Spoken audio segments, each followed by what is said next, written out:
I used to believe that cracks in a marriage appear slowly, but for me, everything began with something so small I almost walked past it. Just one strand of hair. Long, golden, soft, and definitely not mine, not Adrian's, not anyone who should have been inside my home. Before I take you deeper into this story, if you enjoy emotional storytelling like this, don't forget to like the video, subscribe, and tell me in the comments where you're watching from. Your support truly keeps stories like this alive. Now, let's begin. My name is Maya. For 9 years, I shared a life with my husband, Adrian, a man I believed I understood completely. Our days were simple, predictable. Wake up, work, eat together, fall asleep side by side. A rhythm we never questioned. But over the last few months, that rhythm felt different, uneven, hollow. Adrian started coming home late, sometimes far too late. He always blamed work, yet when he kissed me goodnight, I smelled a soft floral perfume that didn't belong to me. At first I convinced myself it was nothing. We all do that. We protect the comfort of what we know, even when something inside us whispers that change is coming. Then one rainy Thursday evening, I stepped into our bathroom and froze. A long blonde hair clung to the shower wall, gleaming under the light as if waiting for me to see it. My breath caught. I lifted it gently between my fingers as if it might burn me. It didn't make me jealous. It made me uneasy. Deeply uneasy. The kind of feeling that sinks into your chest and refuses to leave. Someone had been in my space. Someone who shouldn't have been. Quietly, I wrapped the hair in a tissue and slid it into the back of my drawer. Not because it was evidence, but because something inside me whispered, "Don't ignore this. This is the first sign." I didn't know it then, but that single strand of hair was about to unravel the biggest truth of my life. A truth that would tear apart everything I believed my marriage was. That night, after hiding the strand of hair, I couldn't sleep. I kept turning on the bed, listening to Adrian's breathing beside me. It sounded calm, too calm, as if nothing in his world had changed, while mine had silently shifted. Around midnight, he rolled over and put his arm around me. His touch felt familiar, but something inside me tightened. A quiet ache I couldn't explain. The next morning, I watched him get ready for work. He hummed softly, like a man with no secrets. I stood by the doorway and asked, "Will you be home early today?" He didn't even look up. "Probably not. Meetings all day." His voice was casual, but it didn't match the perfume I had smelled last night. After he left, I walked to the bathroom again and stared at the empty shower wall. It was clean now. No hair, no trace of another woman. But the feeling stayed. A quiet, persistent nudge inside me, telling something wasn't right. Later that afternoon, I noticed something new. Adrian had left his work shirt at home, the one he wore the day before. He rarely forgot things. He was meticulous, almost too organized. I reached for the shirt and hesitated. My heart beat a little faster. Slowly, I lifted it to my face and inhaled. The scent was faint, but it was there. The same floral perfume. Not on him, on his clothes. I pressed the fabric between my fingers, trying to figure out why it bothered me so much. Why a smell could feel like betrayal. Then, as I checked the pocket, my finger brushed against something, a tiny folded piece of paper. I pulled it out, my hands trembling slightly. Inside was a note, just a few words written in neat, delicate handwriting. Last night was unforgettable. My heart dropped. There was no name, no signature, just those 5 words. I stared at them for a long time, my breath shaking. It wasn't just a hair anymore. It wasn't just a smell. It was a message. A message from someone who shouldn't exist in Adrian's life. I sat down on the edge of the bed, the note in my hand, and for the first time, I felt something shift inside me. Not anger, not sadness. A quiet, cold realization. The truth I feared was no longer hiding. It had just begun to show itself. The note stayed in my hand for a long time, long enough for my breathing to steady, long enough for my heart to realize that the life I trusted might not be the life I was living. I folded the paper carefully and kept it inside the same drawer where I had hidden the hair. And then something strange happened. For the first time in years, I watched Adrian, really watched him. That evening when he returned, I noticed the way he opened the door, quietly, like he didn't want to disturb anything. Or maybe he didn't want to be noticed. He smiled at me, but it didn't reach his eyes. "How was your day?" he asked. I looked at him for a moment, trying to see if guilt lived somewhere on his face.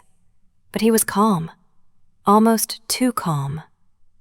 "It was fine," I replied softly. "You look tired." He nodded. "Meetings, a long day." Same excuse, same tone. But now I wasn't just listening to his words, I was reading the spaces between them. Later at dinner, his phone buzzed. He glanced at it, then flipped it face down in one quick motion. I pretended not to notice, but something inside me tightened. People who have nothing to hide don't hide their screens. After dinner, he said he needed to reply to some emails and went to the study room. 5 minutes later, I heard a soft laugh. A laugh I hadn't heard from him in months. Not a tired laugh, not a stressed laugh, a happy one. The kind of laugh you share with someone who makes your heart feel light. My hands froze on the kitchen counter. I walked quietly toward the study, step by step, as gently as I could. My heart was racing, but my footsteps were silent. The door was slightly open. Through the small gap, I saw him leaning back in his chair, smiling at his phone in a way he hadn't smiled at me in a very long time. His eyes were soft, his thumb moving slowly on the screen as if reading something sweet. Or someone sweet. I swallowed the lump in my throat and stepped back before he noticed me. In that moment, I didn't cry, I didn't scream, I didn't confront him. Instead, I felt something else, something cold, steady, unexpected, a decision forming quietly inside me. If he thought he could play with my trust, then I needed to know the full truth, not guesses, not assumptions, the real truth. And for that, I would have to watch him more closely than ever before. The next morning, I woke up with a heaviness in my chest, the kind that doesn't let you breathe evenly. Adrian was already gone. His side of the bed was cold, as if he hadn't slept there at all. I sat up slowly, feeling a strange mix of fear and determination. If I wanted the truth, I couldn't rely on emotions. I had to rely on what I could see. That day, I made a decision. I would observe him quietly. No accusations, no arguments, just silence and attention. Later that evening, Adrian returned at the usual time, a little too usual, almost rehearsed. "How was your day?" I asked gently. He kissed my forehead lightly. "Busy, really busy. I'm exhausted." But his eyes didn't look exhausted. They looked distracted, almost glowing, as if an invisible secret kept him warm from the inside. During dinner, he barely looked at me. His fingers kept tapping the table, restless, waiting for something. Or someone. After dinner, he went to take a shower. The moment I heard the water running, I picked up his phone from the table. My hands were trembling, not from fear, but from the possibility of finding the truth. His phone was locked, as expected. But something new appeared on the screen. A notification. Just one. A name I didn't recognize. "Leah, are you coming tonight?" My heart stopped for a second, not because of the message, but because the name matched the perfume I smelled. Leah Blossom, a popular floral fragrance. He had never mentioned anyone named Leah. He had never worn that perfume, but the scent was strong enough to stay on his clothes. I placed the phone back exactly where it was. I didn't want him to know I had seen anything. A few minutes later, he came out of the shower with a towel around his neck, smiling faintly. "Want to watch something?" he asked. I forced a smile. "Maybe later. I'm a little tired." He nodded and walked to the bedroom, checking his phone on the way. The moment he saw the notification, his expression changed. His face softened, the way someone's would when they see a message from the person they miss. My chest tightened. He turned away quickly, as if hiding his reaction from a mirror he didn't want to face. That night, long after he fell asleep, I stayed awake, staring at the ceiling, feeling the weight of something breaking slowly, silently. I wasn't ready to confront him, not yet, because I needed clarity, evidence, the full picture. And deep down, I knew the truth wasn't far anymore. The truth was already knocking. The next morning felt different. Not lighter, but sharper. Like my senses had finally woken up after months of being numb. I sat on the edge of the bed, thinking about the message, the perfume, the late nights, the smile I saw on his face that wasn't meant for me. Something inside me whispered, "Today, you watch. Today, you follow." Adrian left the house around 8:15 a.m. It was earlier than usual. Too early for someone who claimed he was exhausted the night before. He didn't kiss me goodbye. He simply muttered, "See you tonight," and walked out. I waited 2 minutes, then grabbed my keys and followed him. I wasn't shaking this time. I wasn't scared. I felt strangely calm, as if my heart had accepted that the truth was already waiting for me somewhere ahead. He drove toward the office, or at least, that's what I assumed. But halfway through the road, he took a turn he had never needed to take for work. A quiet street, small shops, old buildings. My stomach tightened. I kept my distance, driving slowly, making sure he couldn't see me in the rearview mirror. Finally, he pulled into a small coffee shop, a place we had never been to together, a place I didn't even know he liked. He stepped out of the car and he cleaned his shirt, fixed his hair, checked himself in the car window as if he wanted to look perfect. My heart began to race. Men don't do that for coffee. They do that when they're meeting someone special. A few seconds later, I saw her. A woman walking toward him with long blonde hair falling over her shoulders. My breath shattered. She smiled in a way that felt warm. Too warm.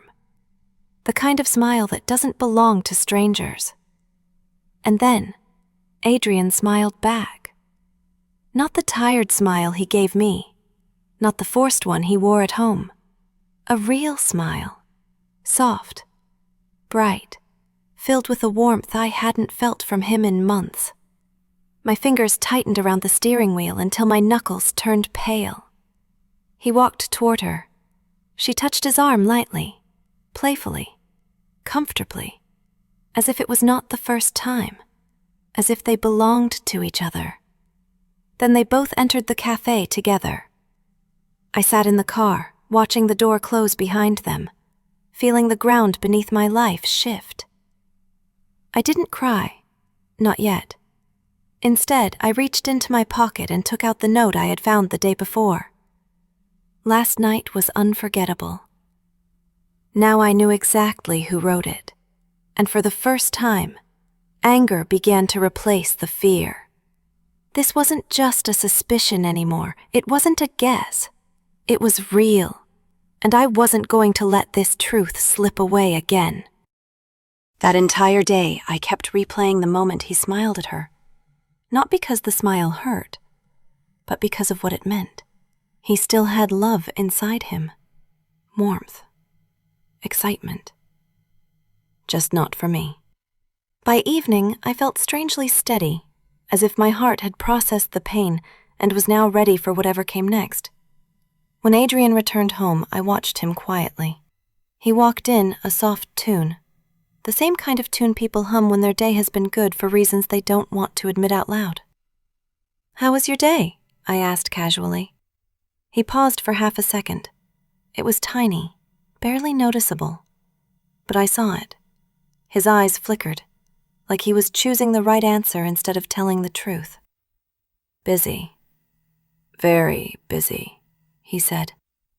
I nodded. "Did you eat anything?" "Coffee. No time for lunch." That was a lie. I saw him at the cafe. I saw him with her. But I didn't react. Sometimes silence teaches more than words ever can. He walked past me and headed to the bedroom. His phone buzzed again. This time a message appeared on the lock screen for half a second before disappearing. "Leah, miss you already." My heart clenched so hard I felt dizzy for a moment. He picked up the phone quickly, typed something and turned away from me. He didn't want me to see his face. That alone was an answer. Later that night, he sat beside me on the couch as if forcing himself to act normal. "What do you want to watch?" he asked.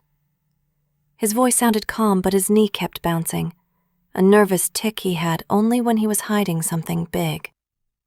"I'm not in the mood for anything," I replied softly. He nodded and stared at the TV without turning it on. The silence between us was no longer ordinary. It felt heavy, crowded, uncomfortable. A marriage can survive anger. It can survive fights. But silent distance? That's the beginning of the end. After a while, he stood up suddenly.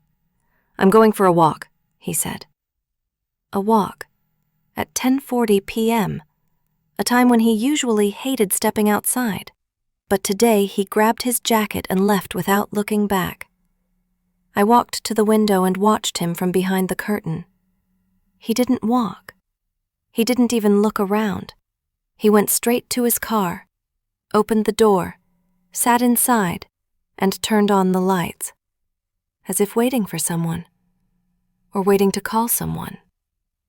I felt my entire chest tighten. Was he calling her? Was he waiting for her reply? My fingers trembled, but my mind was clear. This wasn't random anymore. This wasn't imagination. This was an affair unfolding right in front of me. And I knew this was only the beginning of the truth I had to face. From the window, I watched Adrian sitting inside the car, motionless, with only the dim interior light glowing across his face. He wasn't going for a walk. He wasn't clearing his mind. He was waiting. For her. I could feel it. After a few moments, he lifted his phone and the soft light lit up his eyes again. He typed something quickly, then leaned back in the seat, as if preparing for a conversation he didn't want me to hear. My chest tightened, but my mind stayed calm. Pain makes people shatter, but truth makes people sharp. I grabbed my shawl, quietly stepped outside and walked to the edge of the street, far enough to stay hidden, close enough to watch. The cold air stung my skin, but it didn't matter. Nothing mattered now except understanding the truth he was trying so hard to hide. A minute passed, then 2, then 5. Finally, Adrian made a call. I didn't need to hear the voice to know exactly who it was. The way his shoulders softened, the way his lips curved faintly, the way his hand moved to his forehead as if he was smiling too hard. All of it told me it was her. I watched him talk. Soft voice, gentle smile, eyes glowing in a way they never did when he talked to me. The call lasted maybe 30 seconds, but for me, it felt like hours. When he finally hung up, he didn't leave the car. Instead, he opened his bag and pulled out something I wasn't expecting. A small silver gift box. My breath caught in my throat. He opened the lid for a second, and inside was a necklace. Delicate, beautiful, wrapped carefully in tissue. Not for me, not for our anniversary, not for anything I would ever receive. My fingers curled into fists. Then he did something that made my entire chest freeze. He pulled out a card and wrote something on it with a soft smile. A message meant for her. When he finished, he placed both the necklace and the card back inside the box and tucked it into the side pocket of his bag. He wasn't planning to hide it at home. He wasn't planning to throw it away. He was planning to give it to her. That realization hit me harder than anything else. He started the engine and walked back toward the house after locking the gift safely inside the car. He didn't see me standing in the shadows. He didn't know that for the first time, I had seen everything. When he entered the house, acting normal, acting tired, acting innocent, I stood outside for a long moment, letting the cold night air hold every piece of the truth for me. This wasn't confusion anymore. This wasn't doubt. This was betrayal in its purest form. And for the first time, I felt something new quietly rise inside me. Strength. Cold, steady strength. The kind you feel when you know your life is about to change forever. When I finally walked back inside the house, Adrian was already lying on the couch with his arm over his eyes, pretending to be tired, pretending to be the man I once thought he was. "I'll sleep early," he murmured. He didn't ask where I had been. He didn't look at me. He didn't care. That small detail hurt more than everything else. Silence between two people is sometimes louder than any argument. I watched him for a long moment. His breathing was steady, too steady. A guilty man doesn't sleep deeply. A guilty man pretends to, and I knew he was pretending.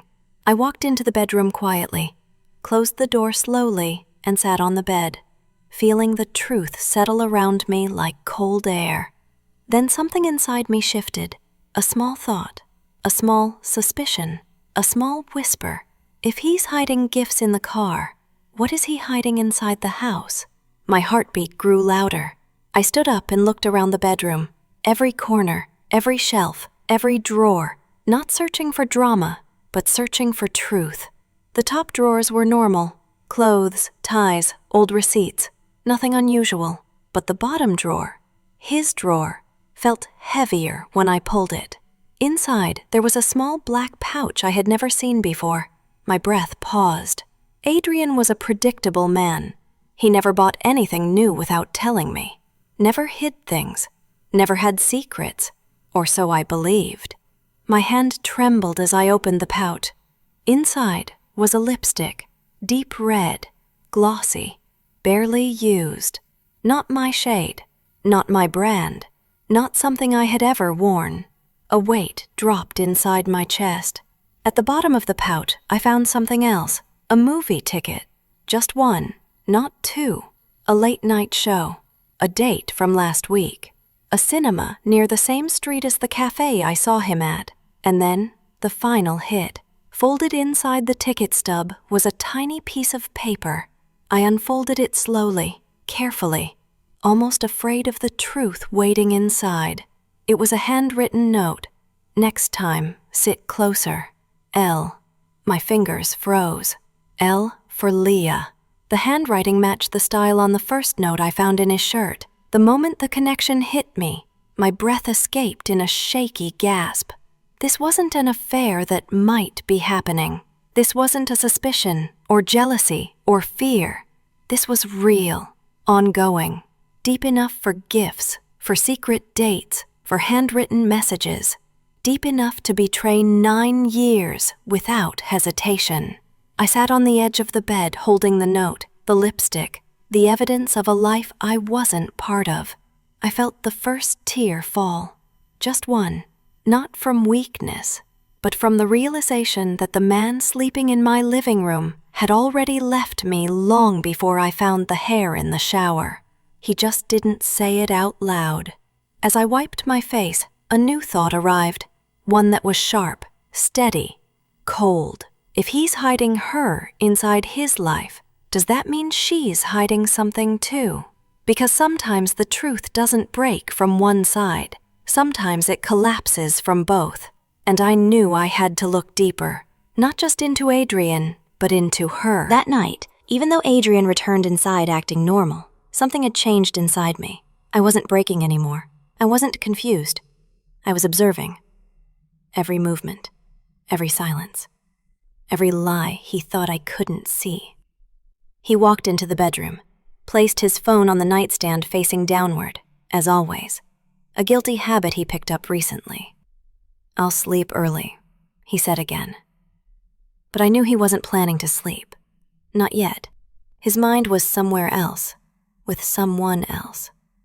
When he finally drifted into a fake, shallow sleep, I stepped out of the room quietly and walked to the living room where his jacket hung over the chair, the same jacket he wore to the cafe that morning. My heartbeat slowed, steady and focused. I reached into the pocket, not to invade his privacy, but to find the truth he kept hiding. Inside, I felt something smooth, something thin, like paper. I pulled it out slowly. It was a receipt from a bookstore. Time, 11:32 a.m., same day. Price, $29. Item, Astor Lane Journal, Rose Edition. A journal, a women's journal. Not something he would ever buy for himself. And then I saw the final line, written in ink by the cashier. For Leah, special gift wrapping as requested. My breath stopped. So he bought her a journal, before meeting her for coffee, before sitting with her, before letting her touch his arm like they shared an entire world without me. The connections in my head clicked one by one. The necklace in the car, the notes, the perfume, the lipstick, the movie ticket, and now a journal bought especially for her. But something about the name Astor Lane stayed in my mind. I picked up my phone and typed it into search. The results surprised me. Astor Lane was not just any journal brand. It was from a boutique store that specialized in personalized diaries and keepsakes. Customers could engrave names, dates, private messages inside the covers. My stomach tightened. Why would he give her something so personal? I clicked the store listing, scrolling through the reviews. And then, there it was. A review posted just 2 weeks ago by a user named Leah R. My heart jumped. The review read, "Loved their personalized options. Will definitely be back again. Perfect place for gifts." Below the review was a profile photo. Not fully clear, but enough. Long blonde hair. Her. It was her. My breath trembled as the realization sank deeper. She wasn't just someone from his office. She wasn't just a casual distraction. She was someone specific, someone intentional, someone who had a place in Adrian's secret world. I stood there, holding the receipt, the truth settling into my bones. This wasn't just an affair. It was a connection he had chosen, protected, and nurtured. A connection I had never been part of. And just when I thought the truth couldn't cut deeper, the house phone rang. Not my mobile, not Adrian's. The landline. A number we rarely used. A number only a few people had. My heartbeat echoed in the silence. I walked toward the phone slowly, each step louder than the last. It rang again, and again, until finally I picked it up. "Hello?" I whispered. The line crackled. A woman's voice spoke softly.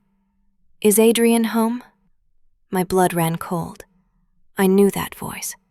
I had heard it once before, at the cafe. The moment I heard her voice, every sound in the room disappeared. It was the same soft tone I heard at the cafe. Gentle, sweet, too familiar with my husband. My grip tightened around the phone. I didn't answer right away. "Hello?" she said again, a little louder this time. Still polite, still unaware. I took a breath, a slow, steady breath. "No," I said softly. "He's not here right now." There was a pause, a long one. Then her voice shifted. Slightly nervous, slightly confused. "Oh, I'm sorry. Who is this?" I closed my eyes. For the first time, I felt the words settle in my throat like something heavy. "I'm Maya," I said, his wife. The silence that followed wasn't ordinary. It had weight, cold, sharp weight. She wasn't expecting that. When she finally spoke, her voice trembled just a little. "Oh, I didn't realize he was married." I opened my eyes. A lie. A clean, practiced lie. I had seen her hand on his arm. I had seen the way she smiled at him. I had seen the way Adrian looked at her. Not like a stranger, not like a colleague, but like someone he shared secrets with.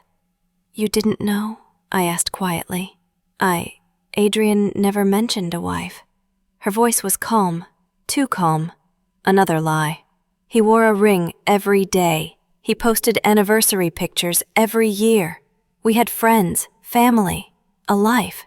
She knew, but she wanted to pretend she didn't. I stayed silent, listening to the small breaths on the other side of the line. She spoke again, this time softer, almost careful. "Did he tell you anything about me?" A cold chill ran down my spine. Why would she ask that unless she already knew she wasn't just someone passing by? "No," I replied. "He didn't tell me anything." Another pause, this one even longer. Then she said something that made my heart stop. "I think we should talk. There's something you should know." My fingers tightened around the phone. "What do you mean?" I whispered. But she didn't answer the question. Instead, she asked me something else, something unexpected. "Are you free tomorrow morning? I can meet you, somewhere private." My breath caught. Why would she want that? Why would she meet me if she wanted Adrian for herself? Unless there was something she was hiding too. Before I could answer, she added softly, "I didn't want things to go this far. Not like this." My heartbeat thudded painfully. What did that mean? "Where?" I asked. She exhaled slowly as if releasing a truth she had been holding too long. "There's a cafe near Astor Lane Boutique. Meet me there at 9 a.m. The same boutique where the journal was bought. The same area where they spent time together. The same place where their truth lived." I swallowed hard. "You really want to meet me?" I asked. "Yes," she said quietly. "There's something Adrian didn't tell you, and I think you deserve to know." Before I could respond, she whispered one last line, a line that shook me. "He shouldn't have lied to both of us." Then the call ended, and I stood there, holding the phone, realizing Adrian wasn't just lying to me. He was lying to her too, and tomorrow morning, I would learn why. I barely slept that night. The landline call kept echoing in my head, her voice looping again and again. Soft, careful, and hiding something I couldn't yet understand.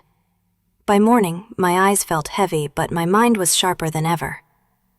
This wasn't just about Adrian anymore. This was about the truth, the whole truth, and I was finally about to face it. I left the house quietly. Adrian was still asleep, or pretending to be. For the first time, I didn't care. The sky was gray, the air cold, as if the weather itself sensed the weight of what I was walking toward. At exactly 8:58 a.m., I reached the cafe near Astor Lane Boutique. A small place, quiet, warm lights glowing inside the windows. And there she was, sitting alone at a corner table with a cup of coffee untouched in front of her. Long blonde hair falling over her shoulder, nervously twisting a straw wrapper in her fingers. Leah, the woman from the cafe, the woman from the notes, the woman from his secret world. My heart pounded, not from fear, but from the storm I had kept inside for days. I stepped in. She looked up. For a second, her eyes widened, a flicker of guilt, fear, and something else I didn't expect. Sadness. She stood up slightly. "Are you Maya?" I nodded. She motioned for me to sit. I pulled out the chair slowly, my palms cold, my breath steady. For a moment, we just stared at each other, two women connected by the same man in two different lies. She spoke first. "I didn't know he was married." Her voice trembled just a little. "I swear, he told me he was divorced. He told me he lived alone." My jaw tightened. Divorced? Lived alone? That wasn't just cheating. That was rewriting his entire life. I didn't interrupt her. I wanted to hear everything. She continued, her eyes lowering to the table. "He said He had a difficult marriage once, but it ended years ago. She swallowed hard. He told me you moved to another city. A cold shiver ran through my body. Adrian didn't just lie.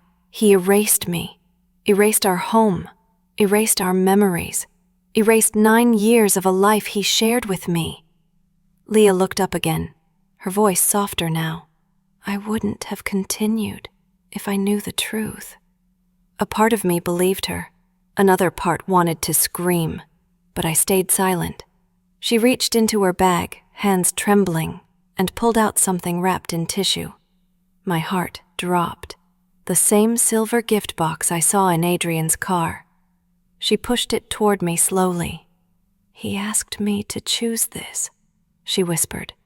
He said it was for someone special. I thought he meant me.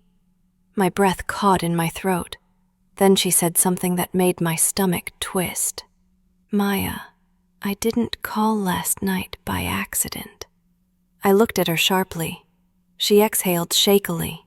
I called because I needed to know if he was lying to me, too. My heart skipped. What do you mean? Her eyes filled with tears. Not dramatic, not manipulative, just tired. He told me he was out of town last night on a business trip. She wiped a tear, but I saw him with you at the house through the window. My breath froze. She continued. I was passing by. I saw him walk inside, smiling like he had no secrets, and something inside me snapped. I stared at her, stunned. Leah wasn't just a part of his betrayal. She was a victim of it, too. But then, she said the line that shook me to my core. Maya, he lied to both of us. But that's not the worst part. My pulse hammered. She leaned in, her voice barely a whisper. There's something else you don't know about Adrian. I swallowed hard. What is it? Her eyes glistened. He's been hiding something much bigger than just an affair. The room felt colder, the lights dimmer. My heart beat louder. What is he hiding? Leah looked directly into my eyes and said slowly, he's been planning something. Something that doesn't include either of us. Her words hung in the air like a blade suspended above my chest.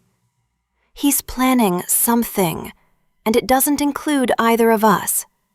I felt a slow chill crawl down my spine. What do you mean, planning something? I whispered. Leah's eyes softened with that same unsettling sadness I noticed the moment I walked in. She didn't answer immediately. She took a deep breath, her hands tightening around the coffee cup as if gathering the courage to speak. Finally, in a quiet voice, she said, Maya, Adrian asked me to move in with him. Everything stopped. My heart beat, my breath, the noise of the cafe. I just stared at her, unable to process the words. Move in? With him? Where? How? We were looking at apartments last week, she continued. He showed me a place near Willow Street, a 2-bedroom flat, fully furnished. He said it would be our new start. I felt my stomach drop so fast it felt like falling. Our home, the life we built, everything we shared for years, he had replaced it with another address, with another woman.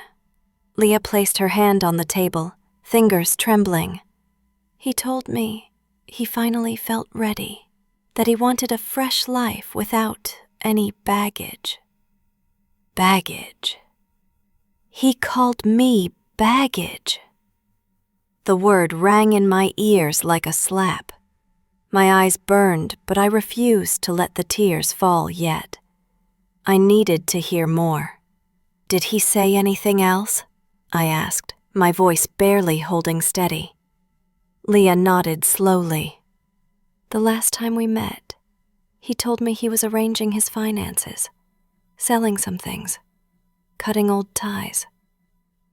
Cutting old ties. My throat tightened. He said, she continued, her voice cracking, that once everything was ready, he wanted to leave the city with me, start over somewhere new. Leave the city? Without me? Without telling anyone? Without a goodbye? My chest felt like it was collapsing. Leah wiped her face. I didn't understand at first. I thought maybe he was rushing or running from something. Her next words hit me like ice.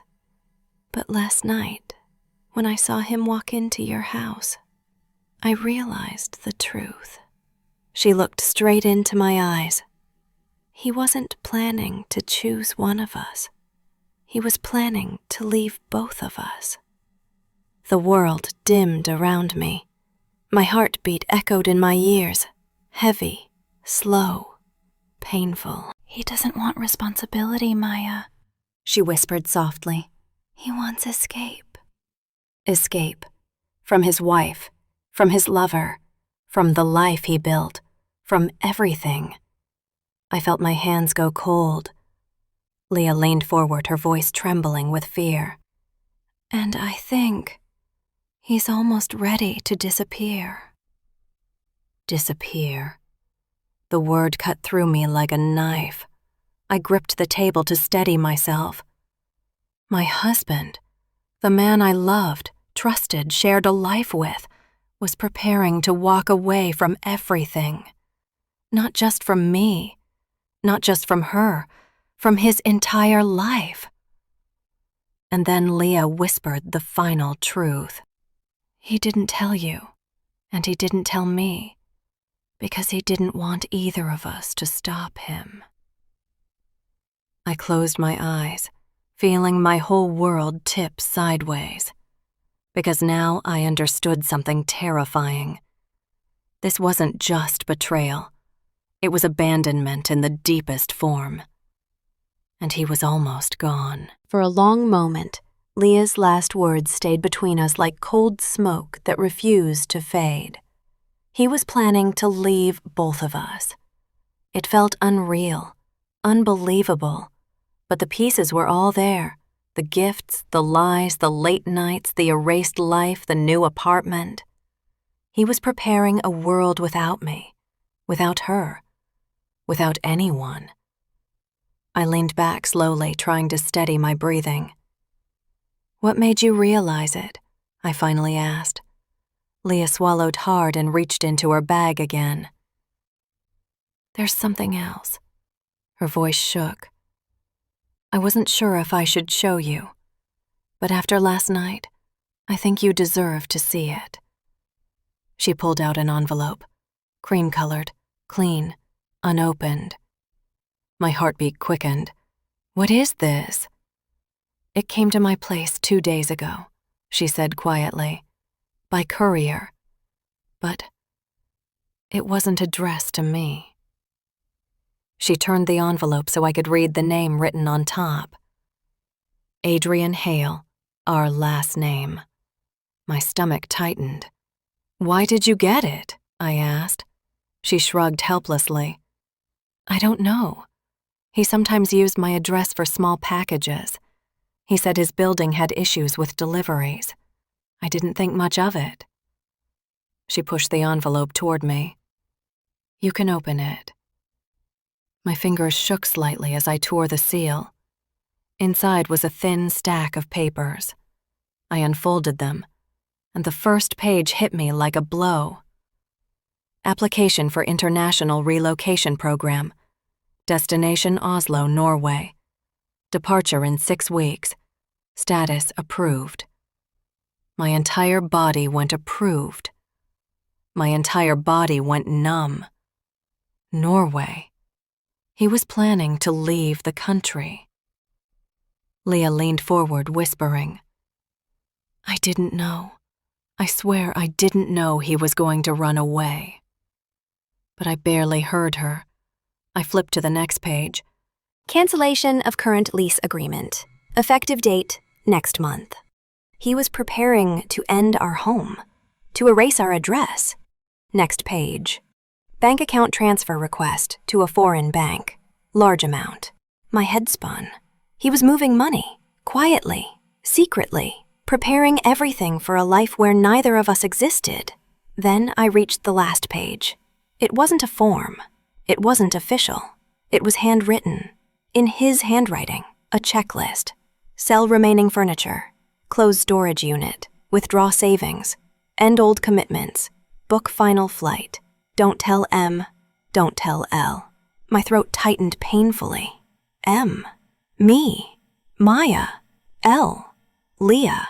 He wrote it deliberately, coldly, without hesitation. He didn't want either of us to know.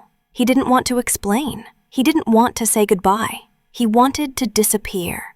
I closed the file slowly, my hands turning cold. Leah watched me, her eyes wet. He played both of us, she whispered, but he also planned to leave both of us. I think we were just chapters in a story he already finished in his head. My chest ached, but this pain was different. Not the pain of betrayal, the pain of realization. The man I loved was already gone, long before this moment. I looked at the papers again, the dates, the signatures, the quiet cruelty, and something inside me shifted. Not fear, not heartbreak, clarity, cold, clean clarity. He's leaving in 6 weeks, I said quietly. If we don't confront him before that, he will walk away forever. Leah nodded slowly. So what do we do? I looked out the cafe window, the cold morning light spilling across the street, and for the first time, my voice was steady. We find out everything. Every plan, every lie, every secret. I turned back to her. And then, we decide what to do with him. For a long moment, Leah and I sat in silence. Not as enemies, not as rivals, but as two women standing on the same broken ground. He's leaving in 6 weeks, I repeated softly, the words tasting bitter in my mouth. Leah nodded, her fingers still pressed against the papers. And he wasn't going to tell us. Either of us. I exhaled slowly. The truth wasn't hurting anymore. It was sharpening me. Then we don't have time, I said. Leah looked up. Time for what? To understand everything before he disappears. Our eyes met. Two strangers forced into the same truth. For the first time, we stood on the same side. I pulled out my phone. We track him. We follow him. We find out exactly what he's doing and who else he's lying to. Leah hesitated. Maya, are you sure? I nodded. He hid another life from us. Now we find out what that life really is. She swallowed, then whispered, Okay, let's do it.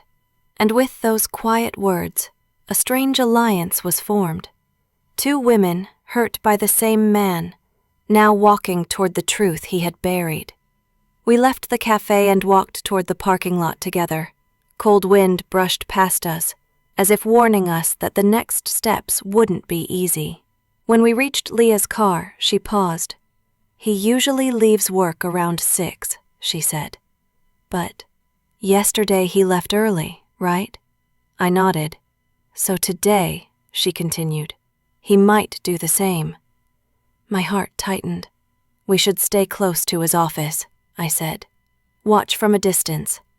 Leah started the car and we drove silently, the weight of the truth sitting heavy in the air. Her phone buzzed once, a notification. She glanced at it and her expression froze. What? I asked. She turned the phone toward me. It was a message from a number neither of us recognized. I know what he's planning. Meet me. My stomach clenched. Who is this? I don't know, she whispered. We looked at the text again. There was an address below it. An old industrial block on the north side of the city. Not a place for casual meetings. Not a place anyone would choose unless they needed secrecy. How did they get your number? I asked. Leah shook her head. No idea. Another message arrived. It's about Adrian. Come before 5. The clock on the car dashboard read 4:12 p.m. We didn't have much time. Leah looked at me, fear flickering in her eyes. Do we go? I thought for a moment, every warning bell in my body ringing, every instinct whispering caution. But another instinct was louder. The truth wasn't waiting for us. We had to go and take it. Yes, I said softly. We go. The drive to the address felt longer than it was. The sky had turned a dull, heavy gray, and the air smelled like rain. When we reached the industrial block, the place was almost abandoned. Old warehouses, rusted fences, broken lamps. Too quiet, too still. Leah parked the car slowly. Are you sure? She whispered. No, I replied honestly. But we didn't come this far to walk away now. We stepped out. Cold wind swept across the cracked pavement. The address led us to a long, narrow building with a faded sign. Warehouse 17. I felt my throat tighten. Someone's inside, Leah whispered, her voice barely holding steady. A dim light glowed from behind the door. We exchanged a quick glance. Fear, courage, uncertainty. Then I pushed the door gently. It opened with a soft metallic creak. We stepped inside. A figure stood near the far end of the warehouse. Tall, still, back turned toward us. My breath caught. Leah froze. The figure slowly turned, and the air left my lungs. It wasn't Adrian. It was someone I never expected to see. Someone who knew him. Someone connected to the life he tried to hide. And the truth on their face told me. They weren't here to hurt us. They were here to finally expose him. The warehouse was cold, silent, and heavy with truth. Daniel stepped into the light, and everything inside me froze. He looked nothing like the man I remembered. His eyes were tired, haunted, as if he had been carrying a storm for far too long. Maya, he said softly, you need to know the truth now, before it's too late. Leah and I exchanged a fearful glance, then slowly moved closer. Daniel didn't waste time. Adrian is leaving next week. Not 6 weeks. Next week. He advanced his ticket. My breath shattered. Next week, he continued, voice steady but heavy. He's drowning in debt. Dangerous debt. He lied to everyone. Family, friends, his job, and both of you. Leah covered her mouth as tears fell. I felt my heart breaking, but for the first time I didn't feel weak. I felt awake. Daniel stepped closer. He didn't want to choose between you two. He didn't want love. He didn't want responsibility. He wanted escape. That word hit me like ice. Escape. Not from a bad marriage, not from confusion, but from consequences. And he's almost ready, Daniel said. Once he's gone, he won't ever come back. I swallowed hard. Where is he now? Daniel hesitated, then looked at me with a knowing sadness. At home. Packing a few more things after you left this morning. My heart tightened. He was packing. Right now. Preparing to abandon everything. Then Daniel said something I never expected. He didn't just lie to you, Maya. He feared you. He knew if anyone could stop him, it was you. Leah touched my arm gently. We can confront him together, but only if you want to. For the first time in days, my voice didn't shake. No, I whispered. This is between him and me. Leah nodded slowly, respecting it. Daniel put a hand on my shoulder. Whatever happens, remember you're stronger than he ever deserved. I took a deep breath. My heart steadied. My mind cleared. Then I walked toward the door. Out of the warehouse. Out of the lies. toward the truth I needed to face. The drive home felt unreal. My hands were cold, my chest was tight, but my steps were steady as I unlocked the door. Inside the house, our house, everything felt strangely unfamiliar. Then I heard it, the sound of a suitcase zipper. I turned the corner, and there he was, Adrian, standing beside an open suitcase, shirts folded neatly, documents stacked, passport visible on top. He looked up, surprised, caught. "Maya, I thought." I held up my hand. No more lies. His mouth opened, then closed. For the first time he looked small, cornered, afraid. "Were you going to say anything?" I asked softly. "To your wife? To the woman who gave you 9 years?" He swallowed. "Maya, I didn't know how to explain." My voice was calm. "You weren't planning to explain.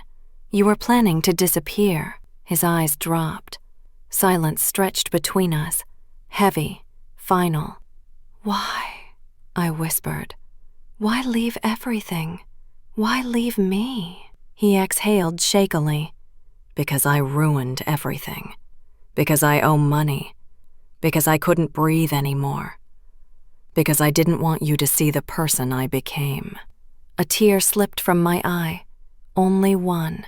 "You didn't have to be perfect," I whispered. "You just had to be honest."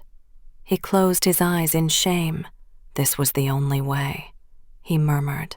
I shook my head slowly. "No, Adrian. Running isn't a way. It's a choice." He looked at me desperately. "Can you forgive me?"